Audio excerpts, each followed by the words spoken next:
ان 8 جگہ پر بسم اللہ کبھی مت پڑھنا ورنہ انسان کافر ہو جاتا ہے۔ خبردار۔ بسم اللہ الرحمن الرحیم۔ السلام علیکم ناظرین، قرآن مقدس اللہ کی عظیم کتاب ہے۔ یہ برکت والی کتاب ہے۔ اس کی آیتیں مومنین کے لیے شفا ہیں۔ اس کے ایک ایک حرف میں 10 نیکیاں اللہ نے مقرر فرمائی ہیں۔ قرآن مقدس دنیا و آخرت کی پریشانیوں کا علاج ہے۔ قرآن مقدس رحمتوں کا خزانہ ہے، لیکن اس عظیم رحمت والے خزانے سے مالا مال ہونا تو پہلے سچے دل سے بسم اللہ الرحمن الرحیم پڑھو، پھر اس خزانے کو کھولو اور زیادہ سے زیادہ اللہ کی رحمتوں کو حاصل کرو۔ جب قرآن مقدس جیسی عظیم کتاب بغیر بسم اللہ الرحمن الرحیم کے نہیں کھلتی تو دوسرے جائز کام کی برکتیں بغیر بسم اللہ الرحمن الرحیم کے کیسے حاصل ہو سکتی ہیں؟ حضرت عثمان بن عفان رضی اللہ عنہ نے رسول اللہ صلی اللہ علیہ وسلم سے بسم اللہ ہی کی نسبت سوال کیا۔ آپ نے فرمایا یہ اللہ تعالیٰ کا نام ہے۔ اللہ تعالیٰ کے بڑے ناموں اور اس میں اس قدر نزدیکی ہے جیسے آنکھ کی سیاہی اور سفیدی میں۔ بحوالے تفسیر ابن ابی حاتم جلد 1 صفحہ نمبر 21۔ حضرت جابر رضی اللہ عنہ فرماتے ہیں جب یہ آیت بسم اللہ الرحمن الرحیم اتری، بادل مشرق کی طرف چڑھ گئے، ہوائیں ساکن ہو گئی، سمندر ٹھہر گیا، جانوروں نے کان لگا دیے، شیاطین پر آسمان سے شعلے گرے، اور پروردگار عالم نے اپنی عزت و جلال کی قسم کھا کر فرمایا کہ جس چیز پر میرا یہ نام لیا جائے گا اس میں ضرور برکت ہوگی۔ ابن مسعود رضی اللہ عنہ فرماتے ہیں جہنم کے 19 داروغوں سے جو بچنا چاہے وہ بسم اللہ الرحمن الرحیم پڑھے۔ اس کے بھی 19 حروف ہیں، ہر حرف ہر فرشتے سے بچاؤ بن جائے گا۔ اسے ابن عطیہ نے بیان کیا ہے، لیکن کچھ جگہ ایسی ہیں جہاں پر بسم اللہ الرحمن الرحیم پڑھنا حرام ہے، جائز ہی نہیں ہے،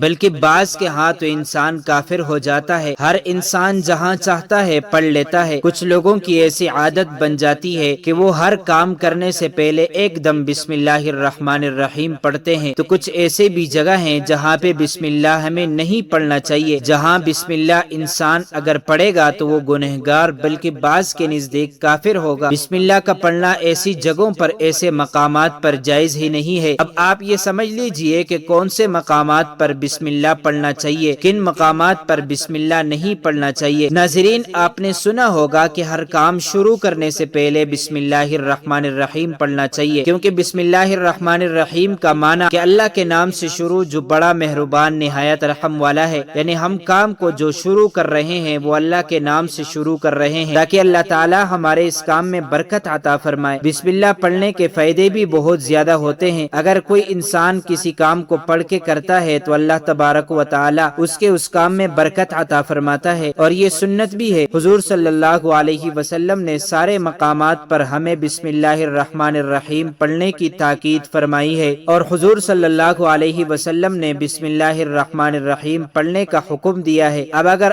آپ کوئی بھی نیک کام شروع کر رہے ہیں، اس نیک کام شروع کرنے سے پہلے بسم اللہ الرحمن الرحیم اگر آپ پڑھ لیں گے تو آپ کی سنت بھی ادا ہو جائے گی، اور اس پہ آپ کو ثواب بھی ملے گا اور اس کی برکتیں بھی آپ کو ملیں گی۔ اگر آپ نے کسی نیک کام شروع کرنے سے پہلے بسم اللہ پڑھ لیا تو پھر انشاءاللہ اس میں آپ کا نقصان نہیں ہوگا، اللہ تعالیٰ خود آپ کا حامی و مددگار اور ناصر بن جائے گا، کیونکہ آپ نے اپنے اس کام کو اللہ کے نام سے شروع کیا کہ ہمارا کام تھا کرنا، اور بندہ کیا کرتا ہے جو اس کے بس میں ہوتا ہے۔ بندہ تو اسباب اختیار کرتا ہے، اور بندہ کر بھی کیا سکتا ہے، بندے کے ذمے صرف اسباب کا اختیار کرنا ہے۔ آپ کسی کام کو کرنے سے پہلے سبب اختیار کریں کہ ہمیں یہ کام کرنا ہے، باقی آپ اللہ کے سپرد کر دیں، آپ اپنے کام کو کریں، باقی جو اب آپ کا کام ہے وہ اللہ تبارک و تعالیٰ کے سپرد کر دیں۔ ایک مرتبہ ایک صحابی آئے، آ کر عرض کیا یا رسول اللہ میں پریشان ہوں، ہمارے اونٹ کہیں کھو گئے ہیں۔ تو آپ صلی اللہ علیہ وسلم نے ان کو یہ بتایا کہ اللہ پہ بھروسہ کرو، اور اللہ پہ بھروسہ ہی اصل چیز ہے۔ یہ بولو کہ میں نے اللہ پر بھروسہ کر لیا، اللہ پاک کافی بہترین کارساز ہے۔ تو کچھ صحابہ اکرام کہنے لگے یا رسول اللہ ہمیں اللہ کی ذات پر بھروسہ ہے، کیا ہم اپنے اونٹوں کو ایسے ہی چھوڑ دیں؟ اگر ہماری قسمت میں ہوں گے تو ہمارے اونٹ واپس آ جائیں گے، اور مقدر میں نہیں ہوں گے تو چلے جائیں گے، ہمیں اللہ کی ذات پر بھروسہ ہے۔ آپ صلی اللہ علیہ وسلم نے فرمایا کہ نہیں، پہلے اپنے اونٹ کو باندھو، پھر اللہ کی ذات پر یقین کرو، پھر اللہ کی ذات پر بھروسہ کرو، یعنی ہمارے ذمے جو کام ہے وہ ہمارے اوپر کرنا لازم ہے۔ اسباب کا انکار کرنے والا جاہل ہوتا ہے، اسباب کا انکار انسان نہیں کر سکتا کہ نہیں ہم تو ہاتھ پہ ہاتھ رکھ کے بیٹھ جائیں گے، اب اللہ کھلائے کیوں، وہ رازق ہے، وہ ہمیں کھلائے، لیکن آپ اپنی محنت کیجئے، آپ اسباب اختیار کیجئے، پھر اللہ کی ذات پر چھوڑ دو۔ آپ پہلے جاؤ مزدوری پر، آپ کام پر جاؤ، آپ کاروبار کرو، پھر اللہ کی ذات پر چھوڑ دو کہ اے پروردگار عالم، اب ہمارا جو کام تھا ہم نے کر لیا، آگے تیری رضا ہے، تیری رحمت کے ہم امیدوار ہیں۔ صرف ہمارے کمانے سے رزق تھوڑی ملتا ہے،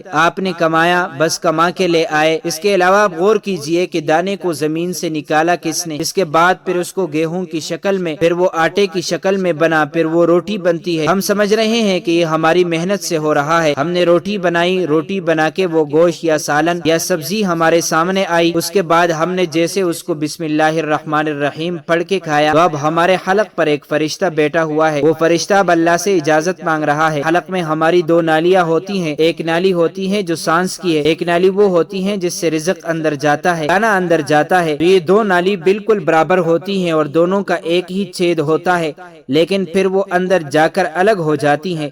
اب آپ یہ سوچ کر دیکھیے کہ فرشتہ یہاں پر بیٹھ کر اللہ تعالیٰ سے پوچھتا ہے ہمارے لقمے پہ، مولا اس لقمے کو زندگی کا سبب بناؤں یا موت کا باعث بنا دوں؟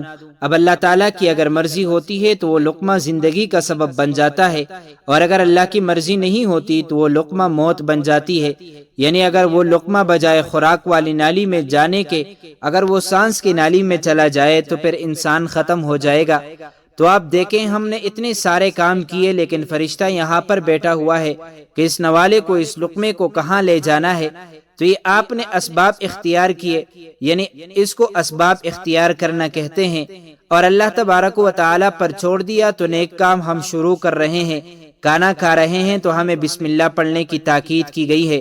لیکن بہت سارے لوگ ایسے ہوتے ہیں کہ کچھ حرام کرتے ہیں، جیسے مثال کے طور پر اگر کوئی انسان جوا کھیل رہا ہو تو اس میں بسم اللہ کا پڑھنا حرام ہے کہ اللہ کے نام سے شروع۔ اللہ نے کب کہا تھا کہ آپ جوا کھیلو، اور جا کر اللہ نے کب کہا تھا کہ آپ شراب بیچو؟ اللہ تعالیٰ نے کب کہا تھا کہ آپ جھوٹ فریب مکر کرو؟ اللہ نے تو کہا ہی نہیں۔ ایک شخص نے بڑی عالیشان منزل بنائی اور اس پر لکھا ھذا من فضل ربی، شیطان نیچے بیٹا رو رہا ہے۔ تو لوگوں نے پوچھا تو کیوں رو رہا ہے؟ تو اس نے کہا کہ دیکھو میں نے اس سے جھوٹ بلوایا، فراڈ کروایا، ہم نے اس کی بلڈنگ فراڈ کر کے بنوا دی، اور یہ لکھ رہا ہے ھذا من فضل ربی، یعنی یہ میرے رب کا فضل ہے۔ اللہ نے کہاں کہا تھا کہ جھوٹ بول کے کمانا؟ اللہ نے کہا تھا کہ ڈھونگ کرنا، اللہ نے کہا تھا کہ فراڈ کرنا۔ تو مقصد صرف یہ ہے کہ شیطان تو ہر طرح سے انسان کو بہکاتا ہے، تو اس لیے حرام کاموں سے پہلے ہمیں بسم اللہ ہرگز نہیں پڑھنا چاہیے۔ ہمیں ہر نیک کام شروع کرنے سے پہلے بسم اللہ الرحمن الرحیم پڑھنا چاہیے۔ ہمیں احتیاط رکھنا چاہیے کہ جب ہم باتھ روم کے اندر داخل ہو چکے ہوں، نہانے سے قبل بسم اللہ نہ پڑھے، باتھ روم میں جانے سے پہلے ہم بسم اللہ الرحمن الرحیم پڑھے، باتھ روم کے نکلنے کے بعد جب کپڑے پہنے تو پھر بسم اللہ الرحمن الرحیم پڑھے۔ اور کوئی انسان کاروبار کرتا ہے، اب اس نے جھوٹ بولا اور پھر اس کے بعد پیسے لیتے وقت بسم اللہ پڑھا، تو ایسی جگہوں پر جہاں پر حرام کام کوئی بندہ کرتا ہو وہاں بسم اللہ الرحمن الرحیم نہیں پڑھنا چاہیے، کیونکہ اللہ تبارک و تعالی نے آپ کو دنیا میں چھوٹ دے رکھی ہے کہ جیسا کرو گے ویسا بھرو گے۔ اللہ سب کو دیکھ رہا ہے کہ کون کیا کر رہا ہے، تو جو کچھ ہم کر رہے ہیں صحیح یا غلط، اس کے بعد پھر لوگ کہتے ہیں کہ یہ تو اللہ کی مرضی ہے، لیکن یاد رکھنا یہ اللہ کی مرضی نہیں، اللہ کی اجازت ہے۔ اللہ نے آپ کو اجازت دی ہوئی ہے، بس اللہ نے چھوٹ دی ہوئی ہے کہ کر لو، دنیا میں جیسا کرنا ہو۔ اللہ ظالم کو ڈھیل دیتا ہے، لیکن جب پکڑتا ہے تو پھر چھوڑتا نہیں ہے۔ یہ مرضی نہیں ہے اللہ کی کہ آپ گناہ کرو، لیکن اللہ نے بس اجازت دی ہوئی ہے کہ آپ کر لو، دیکھے کتنا کرو گے۔ ایک دن آؤ گے میرے پاس، جب آؤ گے تب ہم فیصلہ کریں گے۔ مالک یوم الدین، انصاف کے دن کا حاکم، تو اللہ کی ربوبیت سمجھیے، اور ہمیں یہ سمجھنا چاہیے کہ کون سے کام ہمیں کب کرنا چاہیے اور کب نہیں کرنا چاہیے۔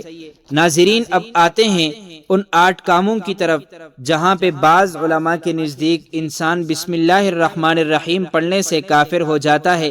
تو ناظرین، اب آپ کو وہ 7 مقامات بتاتے ہیں جہاں پہ بسم اللہ الرحمن الرحیم پڑھنے سے بعض کے نزدیک انسان کافر ہو جاتا ہے، لیکن جمہور کے نزدیک کافر تو نہیں ہوتا، البتہ گنہگار ضرور ہوگا۔ نمبر 1 زنا کرتے وقت، نمبر 2 غیبت شروع کرنے سے پہلے بسم اللہ الرحمن الرحیم پڑھنا، نمبر 3 چوری کرتے وقت بسم اللہ پڑھنا، نمبر 4 پاخانے کے وقت بسم اللہ الرحمن الرحیم پڑھنا، نمبر 5 5 واش روم یا غسل خانے میں بسم اللہ پڑھنا۔ نمبر 6 برہنہ حالت میں بسم اللہ بطور تلاوت کے پڑھنا۔ نمبر 7 ناحق قتل کرتے وقت بسم اللہ پڑھنا۔ نمبر 8 غصب کے وقت بسم اللہ پڑھنا۔ ناظرین مکرم، یہ تمام تر وہ مقامات ہیں جہاں پر بسم اللہ پڑھنے سے بعض علماء کے نزدیک انسان کافر ہو جاتا ہے، لیکن جمہور فرماتے ہیں کہ کافر نہیں ہوتے، البتہ فاسق ضرور ہوں گے، اس لیے کہ ایک تو جو کام کر رہا ہے وہ گناہ ہے، اور گناہ کے کام پر بسم اللہ پڑھتا ہے تو یہ ڈبل گناہ ہے۔ اللہ تعالی ہمیں ان باتوں پر عمل کرنے کی توفیق عطا فرمائے۔ ناظرین مکرم، امید کرتا ہوں آپ کو یہ ویڈیو اچھی لگی ہوگی۔ مزید معلومات کے لیے ہمارے چینل کو سبسکرائب کیجیے۔ اگر زندگی کے لمحات مزید باقی رہے تو آپ کے لیے ایک اور بہترین ویڈیو لے کر حاضر ہوں گا۔ تب تک کے لیے اللہ حافظ۔